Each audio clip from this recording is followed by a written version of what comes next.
Sejam muito bem-vindos à disciplina de Química Geral e Físico-Química. Eu sou o professor Marcos Vinícius e irei acompanhar vocês nessa jornada. E o tema da nossa primeira aula será Evolução Energética Material e Poluição. De início, nós vamos dar uma olhada a respeito da evolução da energia que o ser humano vem utilizando ao longo da história. Com o advento da agricultura, o ser humano ele começou a modificar o ambiente ao seu redor de forma a conseguir melhor qualidade de vida e também o cultivo de alimentos. E isso ele fazia uso da sua própria força. E em seguida passou-se a ser utilizada a tração animal, como é mostrado nessa imagem aqui, na forma do arado. E toda essa atividade usava um tipo de energia, que é a energia muscular. Depois, o ser humano passou a utilizar rodas d'água e utilizar também moinhos de vento para moer grãos e para fazer funcionar algumas máquinas mais rudimentares. E a partir daí houve uma evolução na forma da energia, que passou-se a ser utilizada as forças da natureza. Que essas forças da natureza, no caso a água e no caso do vento, movia essas pás, movia esses moinhos de forma a acionar algum mecanismo, utilizando assim a energia mecânica. Com a Revolução Industrial no século XVIII e XIX, ocorreu um crescimento das indústrias, um crescimento também na produção de ferro e uma substituição pelo carvão vegetal pelo carvão mineral. Carvão vegetal, que era o combustível utilizado até então, era de obtenção mais difícil do que o do carvão mineral. E também ocorreu uma grande descoberta, que são as máquinas a vapor. A partir daí ocorreu uma mudança drástica na forma de como a humanidade olhava e fazia uso da energia. E as máquinas a vapor utilizavam um novo tipo de energia que não era usada até então, que é a energia química. Para ver como é que a energia química era utilizada numa máquina a vapor, nós precisamos entender a estrutura dela. Com a descoberta do maior uso do carvão mineral, que passou a ser utilizado como combustível na época. Então a máquina a vapor tinha uma caldeira, nessa caldeira tinha um carvão mineral, que era o combustível, e esse carvão mineral sofreu uma reação conhecida como combustão, que o que é? O carvão mineral ele é constituído basicamente de carbono, carbono sólido, e reage com o oxigênio da atmosfera. E essa reação de combustão, essa reação da queima do carvão mineral, produz gás carbônico e produz calor, que é o maior produto dessa reação. Então, esse calor que é produzido aquecia uma certa quantidade de água que tinha nessa caldeira. Essa água sofria o processo de vaporização. A água no estado vapor seguia por esse túnel, esse cano aqui a altas pressões e movia esse pistão aqui, que transformava esse vapor em uma nova energia que é o trabalho. E esse trabalho fazia mover a rodana, fazia mover algumas engrenagens que era utilizado como energia útil. Em seguida, esse vapor d'água passava por esse condensador. Esse condensador ele é composto por uma água numa temperatura mais baixa. Ele serve para diminuir a temperatura do vapor de água, fazendo com que a água passe do estado vapor para o estado líquido novamente, fazendo com que a água ela volte para o estado líquido para que ela faça novamente esse percurso todinho. Então, a partir daí, a energia química passou a ser utilizada com a reação química aqui, a reação de combustão. Passou a ser utilizada como fonte de energia por um bom tempo.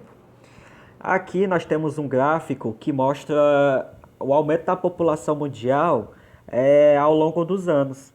Nós vemos que aqui, durante o século XVII, século XVIII, onde ocorreu a Revolução Industrial, ocorreu um drástico crescimento na população mundial. Isso porque a humanidade se deparou com um novo tipo de energia e com uma nova máquina, que é a máquina a vapor, que possibilitou uma maior produção de alimentos, de roupas, enfim, de muitos bens de consumo. Esse princípio da máquina térmica, do seu funcionamento, foi aplicado nas primeiras usinas elétricas, que são as termoelétricas. E como é que funciona a termoelétrica?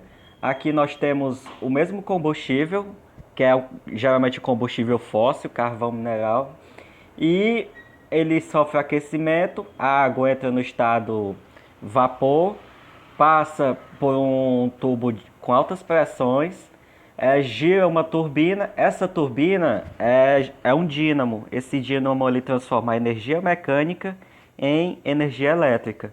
E assim é produzida a corrente elétrica. E o vapor de água que sobra, ele vem pelo condensador, retorna ao estado líquido e volta para o estado inicial. E a usina termoelétrica, ela, como eu falei, é o mesmo princípio. É a reação de combustão. Nós temos o principal constituinte do carvão, que é carbono sólido, reage com oxigênio, que é o comburente, e gera gás carbônico e calor, ok? Essas reações químicas nós vamos ver mais aprofundado mais adiante, ok?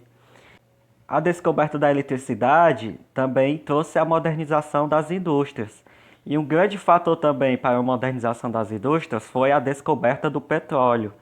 Porque o petróleo, além de ser o combustível, ele também possibilitou a produção de novos plásticos e polímeros e também a produção de asfalto e piche, que uma estrada asfaltada, uma estrada mais bem estruturada, ela possibilita o maior transporte de bens e serviços.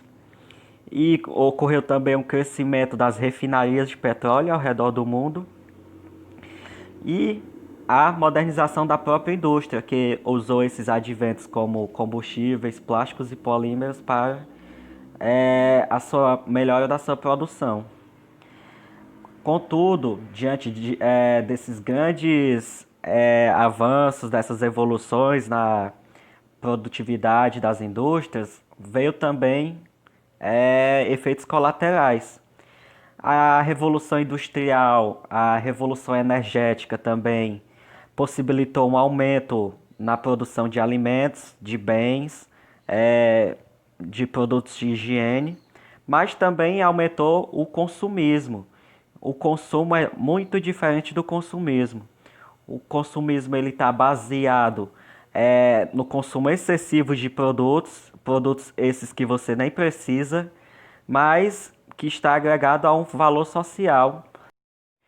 E o consumismo ele acarretou no desgaste dos nossos recursos naturais, através de queimadas e através dos desmatamentos. Isso com qual finalidade? Para produzir mais, para vender mais e para lucrar mais. E além disso, do desgaste dos nossos recursos naturais, com o esgotamento da matéria-prima, também ocorre um aumento da produção de lixo e de resíduos, porque as pessoas consomem mais, os produtos são menos duráveis e mais descartáveis. Mas o que é que a química tem a ver com isso? A química ela esteve presente em todos esses processos. Aqui tem um exemplo do craqueamento do petróleo. O petróleo ele passa por um processo onde ele é separado de seus constituintes. Os constituintes mais leves são o gás natural, gás metano. Em seguida a gasolina, em seguida o querosene, depois o óleo diesel, o óleo lubrificante e os resíduos sólidos que são usados para fazer asfalto, fazer ceras e parafinas. Contudo, já que a química ela foi responsável pelo aumento da produção e também pelo aumento também do desgaste dos recursos naturais, há uma vertente na química que é conhecida como a química verde. Nela, ela possui uns princípios que são de produção, de otimização de recursos, de modo a não agredir o meio ambiente. São eles: a reutilização de resíduos. Como você vai reutilizar os resíduos, vai reduzir também o consumo de energia, como por exemplo na reciclagem. Se é utilizado um papel reciclado, um papel que já foi utilizado, o custo de produção dele vai ser menor, do que derrubar uma árvore, outra árvore, do que fazer com que essa árvore passe pelo processo de fabricação de papel.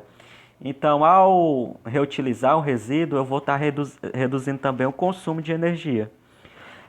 Utilização de fontes limpas de energia, que vamos falar mais adiante, que são reagentes que ao serem descartados não vão agredir o meio ambiente. E falando um pouco sobre descarte de resíduos, nós temos dois exemplos aqui.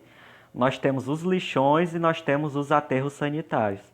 Nos lixões, o descarte dos lixos é feito no solo aberto, sem nenhum cuidado desse lixo antes. E isso que é que ocorre? Ocorre uma contaminação nesse solo, ocorre também uma contaminação nas águas subterrâneas, ou seja, no lençol freático, porque esse lixo ele entra em decomposição, da sua parte decomposta, que está na forma líquida, conhecido como chorume, penetra no solo e acaba contaminando as águas subterrâneas. E isso oferece um risco de saúde à população.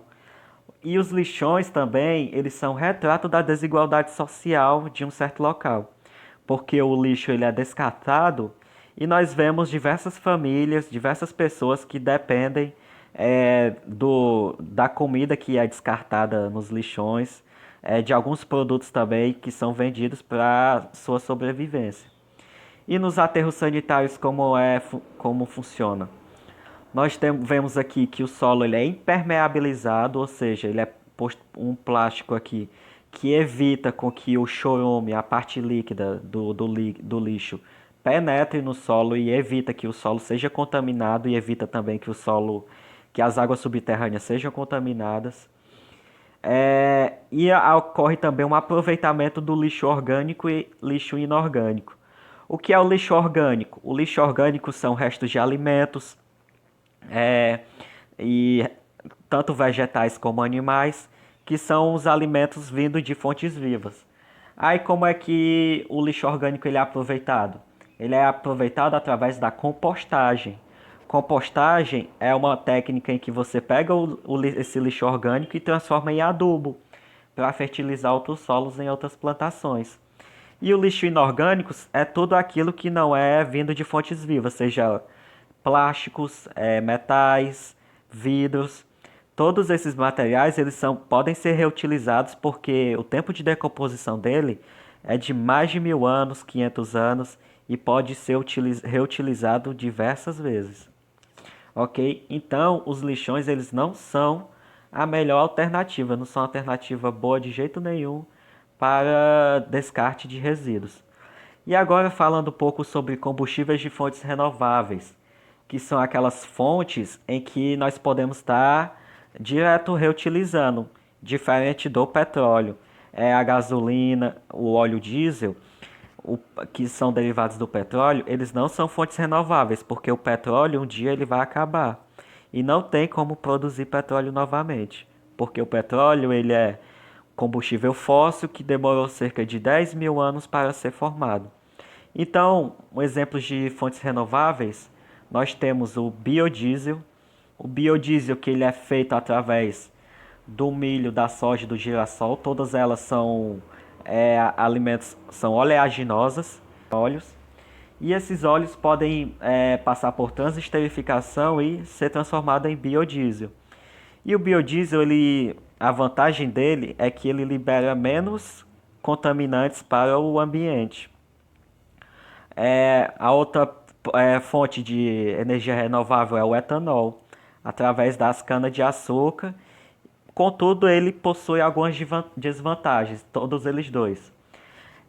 Como eles depende nesse caso, de cereais, como milho, soja e girassol, e nesse caso de cana-de-açúcar, vai ocorrer também uma dependência de plantações somente para a produção de óleo de biodiesel e de etanol, deixando assim de lado a produção de alimentos e fazendo também com que a fonte energética de um país dependa somente do setor agrícola.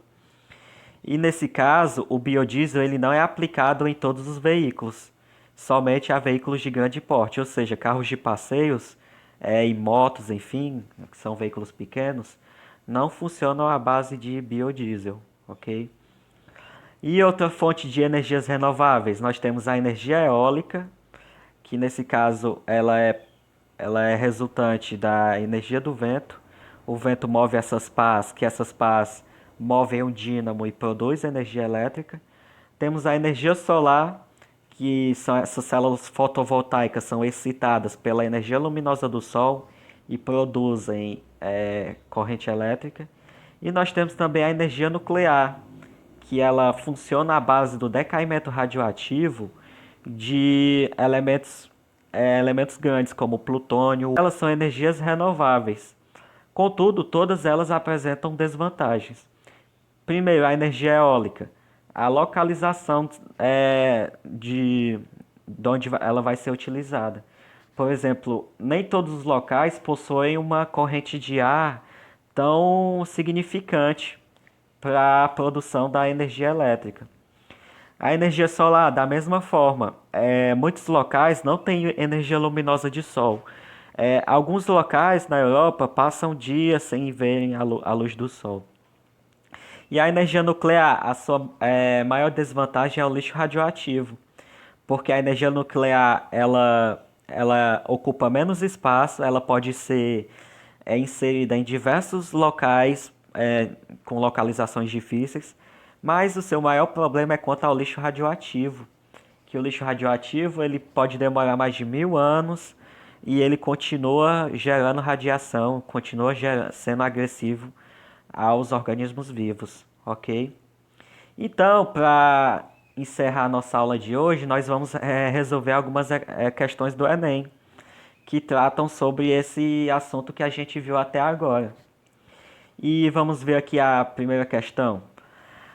A caixinha utilizada em embalagens como a Gillette longa-vida é chamada de Tetra Brick, por ser composta por 4 camadas de diferentes materiais, incluindo alumínio e plástico, e ter a forma de um tijolo brick em inglês. Esse material, quando descartado, pode levar até 100 anos para se decompor. Considerando os impactos ambientais, seria mais adequado. Primeiro item: utilizar soda cáustica para amolecer as embalagens e só então descartá-las. Não sei, hein? Promover a coleta seletiva de modo a reaproveitar as embalagens para outros fins. Vamos ver aqui a composição da embalagem. Alumínio e plástico. Alumínio e plástico são matérias inorgânicas, são fontes inorgânicas. Ou seja, demora bastante tempo para se decompor. Então, com esses materiais que demoram muito tempo para se decompor, o mais vantajoso seria reaproveitá-los. Então, esse item B está correto. Mas vamos ver os outros itens.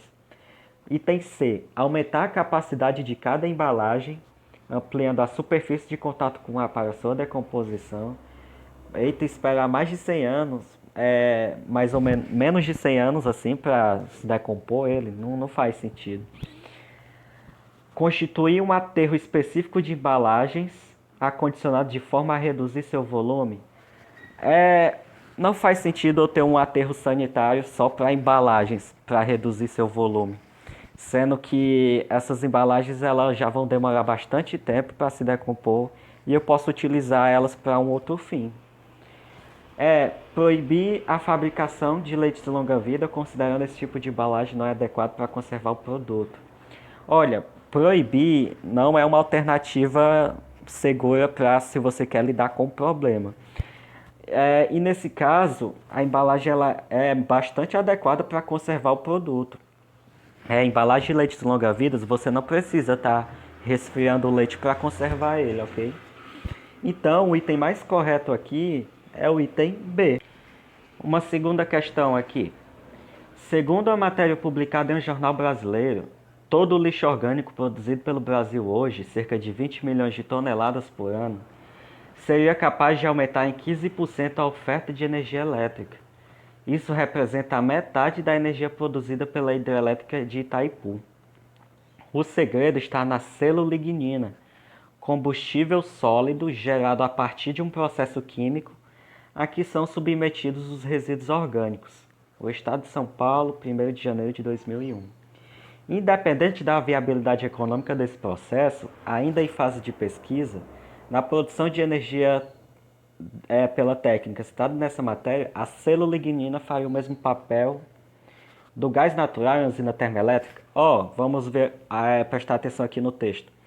A celullignina ela é o quê? Ela é um combustível. Então, a gente vai ver onde é que a celullignina se encaixaria em uma usina termoelétrica. A do gás natural em usina termoelétrica, o gás natural ele é o quê? Ele é um combustível também. Então esse item aqui, vou marcar ele aqui, que ele está com cara de certo. A do vapor d'água de uma usina termoelétrica, vocês se lembram que o vapor d'água ele só serve para girar as turbinas de um gerador elétrico. Ele não é um combustível, ele é só um auxiliar. Item C, da queda d'água de uma usina hidrelétrica. A queda d'água ela é responsável pela energia mecânica de uma usina hidrelétrica. Porque quando a água ela vai estar caindo, ela vai estar girando durante a sua queda as turbinas de um gerador elétrico. Então não é um combustível, é só um auxiliar. Item D, das pás de uma turbina de uma usina eólica, as pás elas não são combustível, elas só são a melhor forma de captar as correntes de ar dos ventos. E o item é a de um reator nuclear em uma usina termoelétrica. Gente, reator é onde ocorre a reação de decaimento radioativo do elemento de uma usina hidrelétrica. Então ele não é o combustível, o reator ele é só o local onde ocorre a reação química. Então o item correto aqui seria o item A, ok? Que é a única alternativa que fala de combustíveis aqui. Beleza, gente? Ficou claro? Então essa foi a nossa aula de hoje, espero que vocês tenham gostado, espero que vocês tenham entendido do assunto. Ficou alguma dúvida, alguma coisa que eu falei que não ficou claro, entre em contato comigo. E é isso, bons estudos e até a próxima aula.